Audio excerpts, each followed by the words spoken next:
European Union's embassy in Israel released a video by the President of the European Commission, Ursula von der Leyen, to commemorate the foundation of the Israeli state.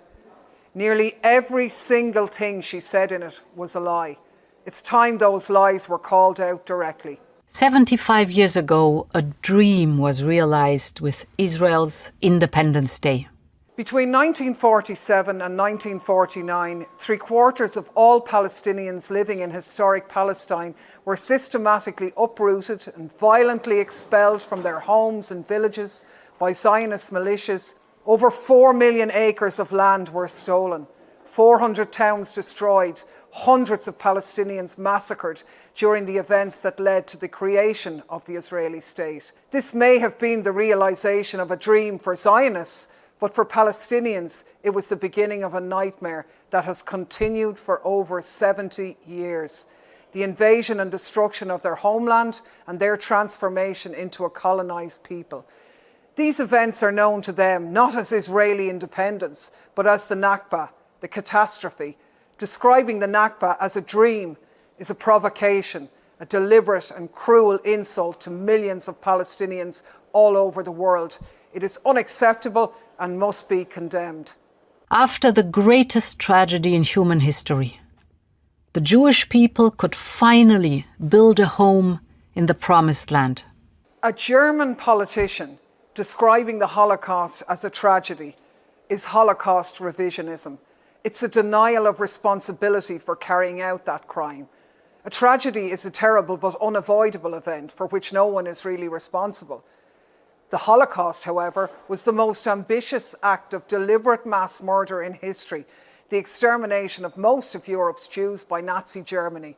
That's not a tragedy, it's a genocide, a crime against humanity.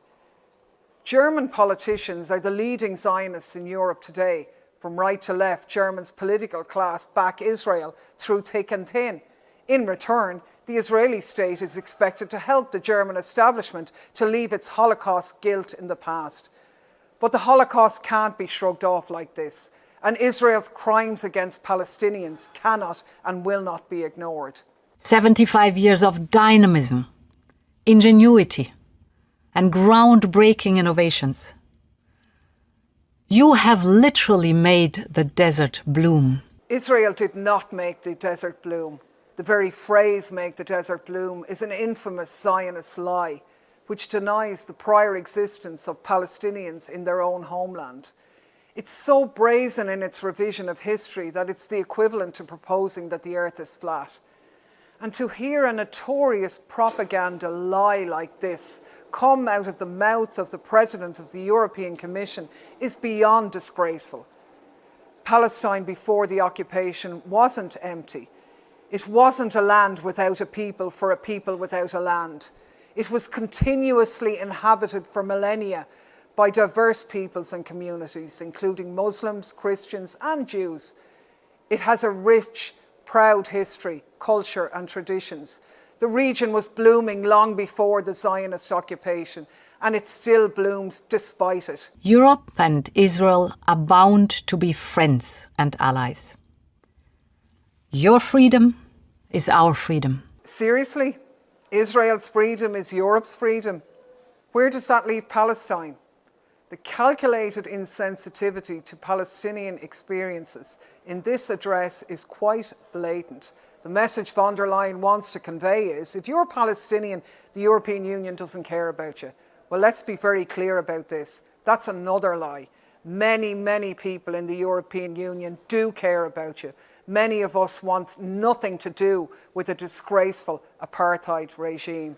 Ursula von der Leyen doesn't speak for us, and she's no right to say these things on behalf of the 447 million citizens of the EU. Today, we celebrate 75 years of vibrant democracy in the heart of the Middle East.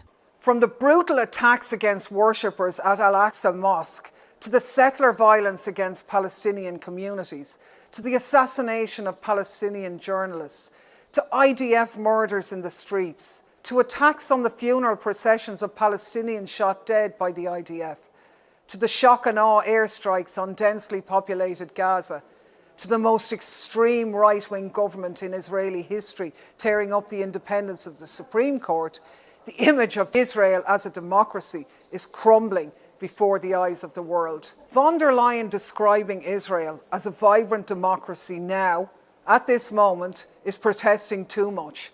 It only makes it clearer what we already know. Israel is not a democracy. 4.5 million Palestinians living under Israeli occupation don't have a vote. Even Palestinians who are Israeli citizens are subject to a qualified set of rights because they are Palestinians. This isn't democracy, this is apartheid.